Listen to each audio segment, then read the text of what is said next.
Good evening. Another night of protest up and down the Las Vegas Strip, but tonight the message was louder than any destruction. Thanks for joining us here at 11 o'clock. I'm Denise Valdez. And I'm Brian Loftus. There was a moment where tension was building and it was about to turn.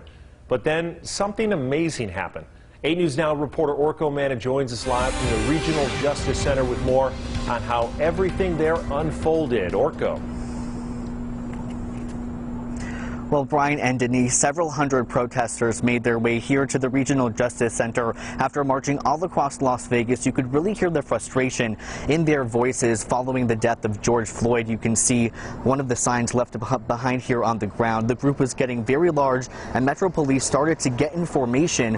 Officers blocked off the street wearing tactical gear and holding shields, but then this amazing moment happened. Protesters shaking hands with police. My photographer and I were in the middle of the crowd, and things were getting very tense in the several minutes leading up to this, but the situation remained peaceful. I heard demonstrators keep each other calm. Some were telling their fellow protesters to stay off the street and to not throw anything at police. Many also took a knee and held their signs up, the epitome of a peaceful protest. The protest first started near the Trump Tower earlier in the evening, and then protesters kind of broke off into different groups.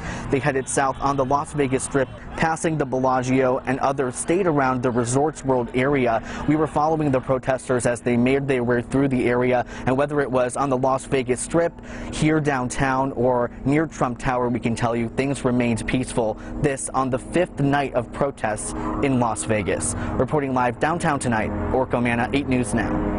Really good to see. All right, Orko. Well, now as the groups moved up and down the boulevard, as you heard there, the largest contingency seemed to gather not too far from Fremont East. And that's where we find Joe Moeller. Joe, what exactly is going on there right now?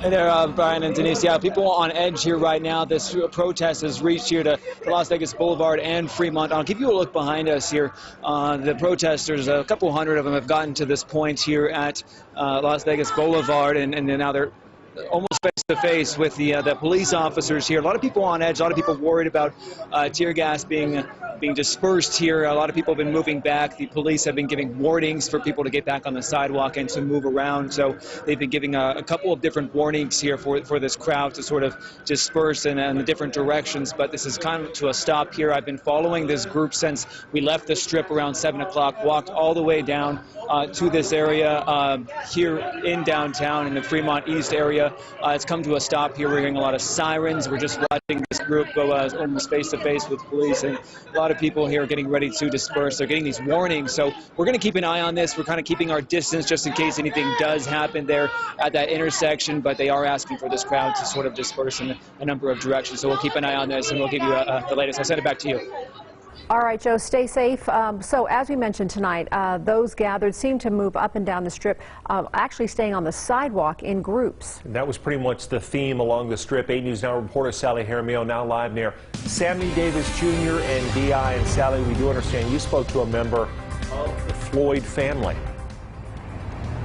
That's right. As the area tonight, the focus was more on the message. The people we spoke to said they had no interest in causing trouble and do not support the looting and vandalizing that we've seen over the past several nights. They also said racism is a choice and that every officer involved in the murder of George Floyd needs to be held accountable. And yes, one of those we spoke to said she was a second cousin to Mr. Floyd.